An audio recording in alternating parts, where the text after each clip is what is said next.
Food security occurs when all people are able to access enough safe and nutritious food to meet their requirements for a healthy life in ways the planet can sustain into the future. But it's not that simple. According to The Lancet, civilization is in crisis. We can no longer feed our population a healthy diet while balancing planetary resources.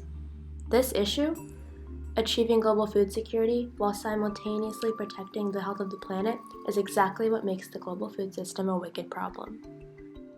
There are many factors contributing to the food security crisis, all of which can be classified under either food production or food consumption.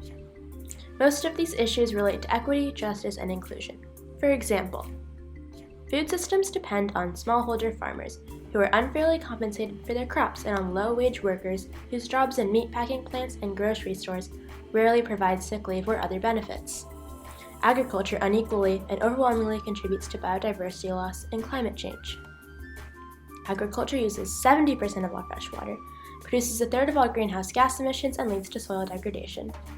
Even though 795 million people in the world go hungry every day and 2 billion people lack the nutrients to live a healthy life, in the United States, 30 to 40% of the food supply ends up in landfills, which can only be described as unjust.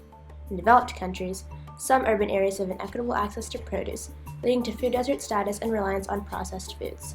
Thus, it is evident that issues of equity, justice, and inclusion are rampant in the food security crisis. The main sticky factor that makes it difficult to talk about equity, justice, and inclusion with respect to food security is the disconnect between the production and the consumption of food. Think about it. When you eat an apple, you don't think about the farmer who grew the apple, the worker who harvested the apple, the truck driver who drove the apple to the grocery store, and the employee who arranged the apple in the display. Not knowing where our food comes from makes it easy to disregard all the problems in food production. In fact, until apples start disappearing from grocery store shelves, people won't even know that we are currently living in a food security crisis. With issues of equity, justice, and inclusion prevalent at every step in the food system, from production all the way to consumption, how can those of us sitting at home with fully stocked pantries help? This is where the consumption of meat and dairy comes into play. As people become more affluent, they drift towards a diet richer in meat and dairy. This is a problem because producing meat and dairy requires growing more grain and using more water. Meat and dairy substantially contribute to more greenhouse gas emissions, freshwater use, and eutrophication. So what would happen if we cut back on our meat and dairy consumption? Going vegetarian knocks 30% off food-related greenhouse gas emissions. Going vegan for 2/3 of meals cuts food-related greenhouse gas emissions by nearly 60%. Absolute veganism knocks 85% off food-related greenhouse gas emissions. This doesn't mean we should all convert to veganism. The key message here is that equity, justice, and inclusion play a role in food security, and those of us in developed nations contribute to the food security crisis through our meat and dairy-rich diet, which unjustly emits more greenhouse gases and requires more grain, water, and labor.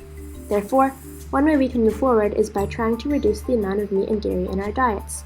Exploring environmentally friendly diets makes equity, justice, and inclusion more central in the conversation surrounding food security because it shows that we are aware of how our choices as consumers unequally impact the global food system at large.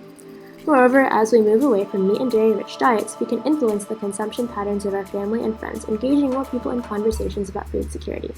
As citizens of developed nations, if we change our diets to be more environmentally conscious, not only can we set an example for developing nations, but we can make progress on other food security problems. Consuming less meat and dairy means more grain available to feed people and produce biofuels, less greenhouse gas emissions, less water use, etc.